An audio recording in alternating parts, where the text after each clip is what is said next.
Hey guys, welcome back to Fantasy Tipped. My name is Julian and this is the weekend ads video for week 3 of the fantasy season. I'm sorry that this video is coming late. I have been sick and I'm trying to record right now even though I'm not 100% better yet, but hopefully you guys don't mind too much that I'm releasing this a day late. But I am recording this video as well as my ads and drop video for next week today. That way I can make sure that I can get those videos out on time for you guys.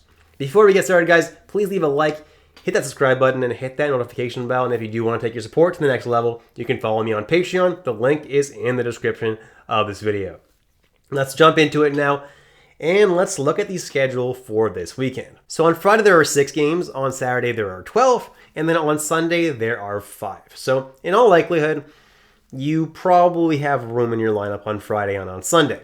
But if you're like me, in a couple of my leagues, I also have room in my lineup on Saturday. So go ahead and see what you need, what you're looking for. And I'm going to be showing you combinations of guys. So if you want to pick up a player for Friday and Saturday, there's a section for that. If you want to pick up a player for Friday and Sunday, there's a section for that. If you want to pick up a player just for Saturday and Sunday, there's also a section in this video for that. I'm going to be starting off with players that play on Friday and on Saturday. So if you do want to pick up a player who plays both Friday and Saturday, you're going to want to add a player from these teams. Carolina, Colorado, the New York Islanders, and Pittsburgh. Those are the only 4 teams in the NHL that play on both Friday and Saturday. The number one guy that I would add is Martin Necas of the Carolina Hurricanes. He's been absolutely unreal so far, playing second line minutes on top power play. And so far, he's got 8 points through 6 games. He's going to keep on rolling, guys. Definitely the best ad for this weekend if he's available. Then I have Rickard Rakell, 49% rostered, playing on the top line with Sidney Crosby. He's been doing pretty good as well so far. Definitely a solid ad if he's available. Anders Lee, someone who's been very, very hot. He's been scoring points and goals as long as he's hot. Definitely a solid ad as well. And then after Anders Lee, I have Matthew Barzal, who people are saying is having a disappointing year. Yeah, he hasn't scored a goal yet, but he has 7 assists through 7 games, which is pretty solid. The goals will come. Barzal is a solid ad if he's available in your league. Brock Nelson, someone who's been putting up quite a few assists recently, and he's someone that makes for a decent ad as well, is 37% rostered, so he's available in a little bit more leagues than some of these other guys. Then I have Oliver Wahlstrom, who is now playing on the top line with Barzal, and he has gone quite a few games straight without a point, but the dude's got a crazy shot, and once he gets hot, he's going to get going. Then I have Jason Zucker of the Pittsburgh Penguins playing on the second line with Evgeny Malkin. He's got 6 points through 6 games so far.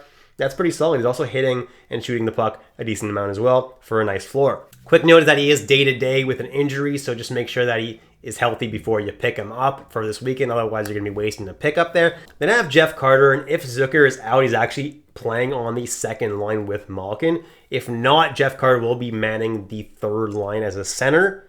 Either way, Carter's decent, and he is going to be in this 8th position for me. Then I have Seth Jarvis of the Carolina Hurricanes, who's playing on the top line with Sebastian Aho. Has not been that amazing so far, only has 3 points. He hasn't been that bad either, though, so if there's nobody else available above him on this list, he's the next guy that I would grab. Then Kasperi Kapanen is playing third line with Pittsburgh, but has looked pretty good so far.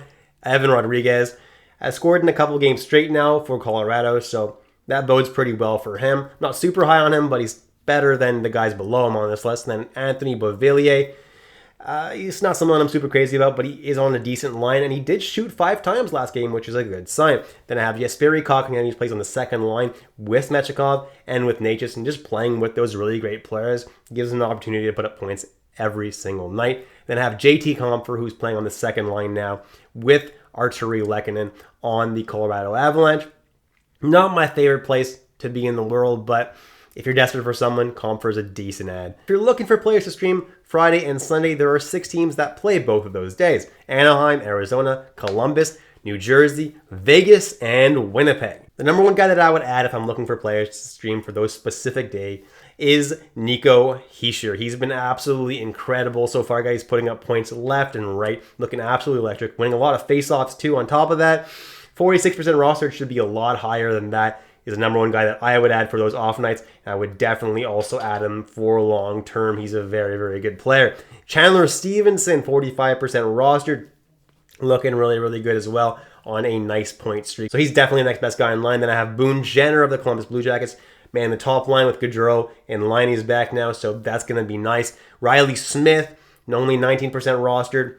playing now on a line with Marchessault and William Karlsson, kind of what he's been doing ever since he's gotten to Vegas. That's a pretty decent deployment. Cole Perfetti of the Winnipeg Jets is on quite a point streak now. I believe it's 4 or 5 games straight with a point. He's looking absolutely fantastic and definitely worth an ad at this point.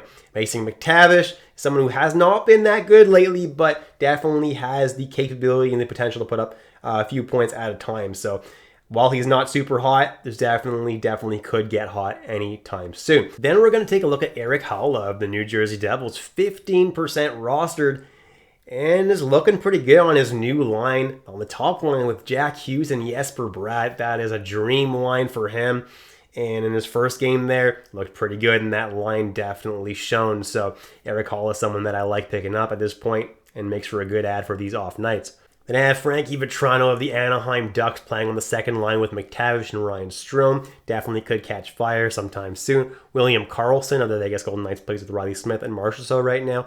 Roslovic is playing on the second line with Voracek in Columbus, and last game was actually tried out a little bit on the top line with Laine and with Gaudreau. So if he takes that spot instead of Jenner, he's definitely going to gain a lot of value. Kent Johnson, someone who's been pretty decent so far, also on that second line with Roslovic and with the next guy, Voracek, on this list. Both okay ads, possibly put up a point or two in the couple games that you're going to get from them, and that's pretty much what you're going to need. Nick Ritchie is someone who has not been very good lately, but when the power play in Arizona is clicking, he's always got a chance to score goals and get some points because he does play on that top power play. So he's definitely a risky stream because he could potentially go negative for you with bad plus minus, but definitely could potentially put up some high rewards as well for you. Then I have Ryan Strome, who plays with McTavish and with Frank Vatrano on that second line. Hasn't been super hot, but does play top power play as well. Definitely a good opportunity to get hot. Then Adam Henrique plays top line with Trevor Zegras and with Troy Terry. Great place to be. Yegor Chinikov, who's put up some points so far this season. Doesn't play on the best line in the world, but you know what? He's producing. Lawson Krause plays on the top line with Boyd and with Clayton Keller, so he's all right. I would only add him, though, if you're in a hits league. Same thing with Lowry. I'd only really add him if he's in a hits league. And he plays on the third line in Winnipeg. Dawson Mercer manning the third line right now in New Jersey, not my favorite option, but he's definitely not the worst option. Igor Sharangovich also on the third line right now in New Jersey. And then Travis Boyd, who I already mentioned, plays on the top line with Krause and with Clayton Keller. And if you're super desperate, he's only 1% rostered. All right, so if you need someone that plays both Saturday and Sunday, there are 4 teams that play both of those days: Chicago, Minnesota, the New York Rangers, and Toronto. Number one guy that I would stream is Joel Eriksson Ek. Plays on the third line, but the dude is great. Plays top power play, super consistent. Can't get more consistent than Joel Eriksson Ek. Then I have Nick Robertson of the Leafs. Got 3 points in 3 games so far. Looking pretty good, playing on the second line with Tavares and Nylander. Then I got Alexi Lafreniere, who's been pretty freaking cold lately, but is still playing on that second line with Panarin and with Trocheck. That's a great place to be. The entire team has been cold right now, so it's not Alexi Lafreniere's fault.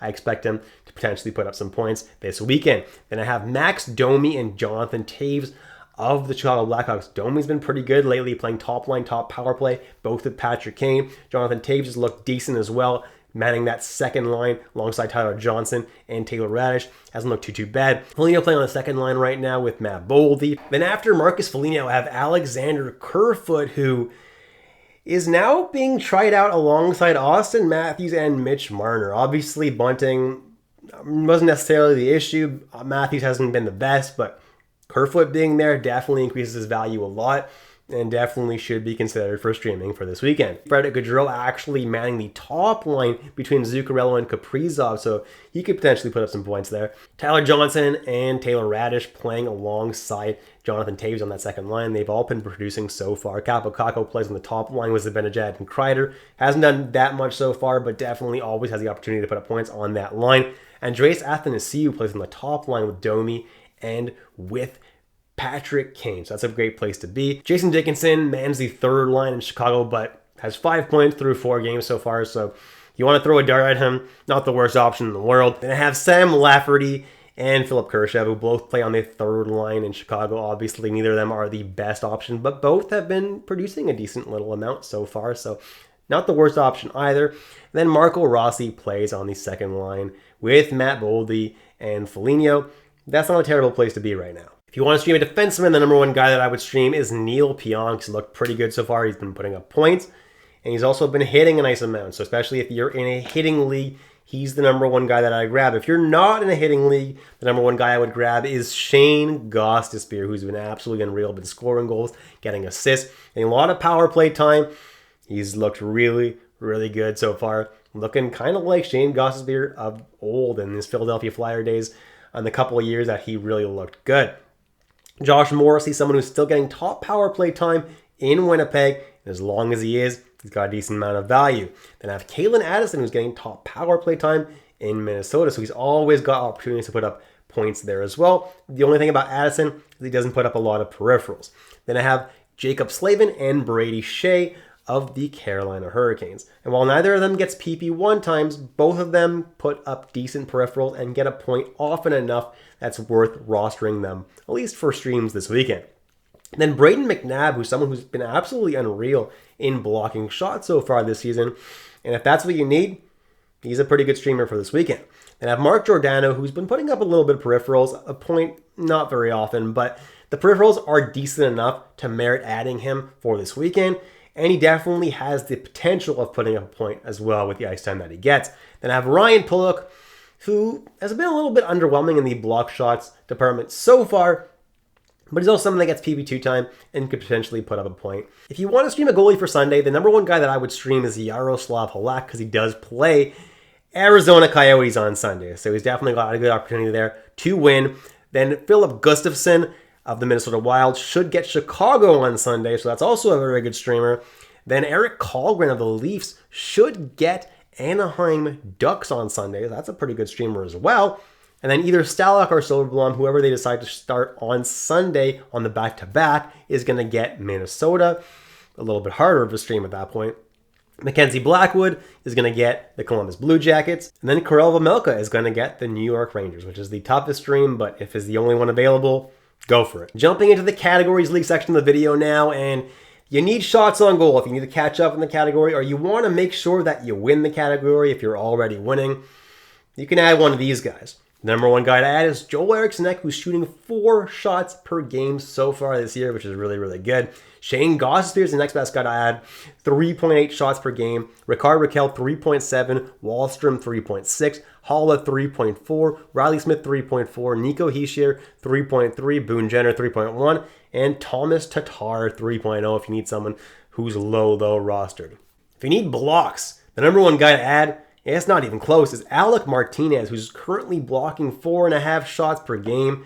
He's definitely going to help you catch up in that department if he is available. Then Alex Romanov's been blocking 3.7, Connor Murphy 3.3, Brayden McNabb 2.8, Justin Holt 2.7, Dumoulin 2.6, and Ryan Lindgren 2.4. If you need hits, the number one guy to add is Cal Clutterbuck, who's been hitting 4.4 times per game. Tenorti 4.0, Matt Martin, Obey Kubel also 4.0, Casey Cizikas 3.8, Liam O'Brien of the Coyotes 3.8, Keegan Kolesar of the Vegas Golden Knights 3.5, and if you need someone who also has a little bit of an offensive ability as well, other than these goons that I listed above, Jason Zucker hits 3 times per game as well, and actually has a little bit of offensive capability as well. Keep in mind that he is injured, so make sure that he's healthy before you pick him up.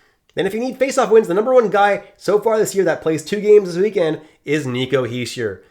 He wins 13 faceoffs a game, which is absolutely fantastic. Then Boone Jenner, 12.4. Max Domi, 10.3. Ryan Strome, 10.1. Pajot, 9.9. Jeff Carter, 9.6. Jonathan Taves, 8.8. And Travis Boyd, 8.2. And that's it, guys. Thank you so much for watching all the way through. I appreciate you guys being patient for this video. I know it's a day late, so I appreciate your patience. Please leave a like if you liked it, though.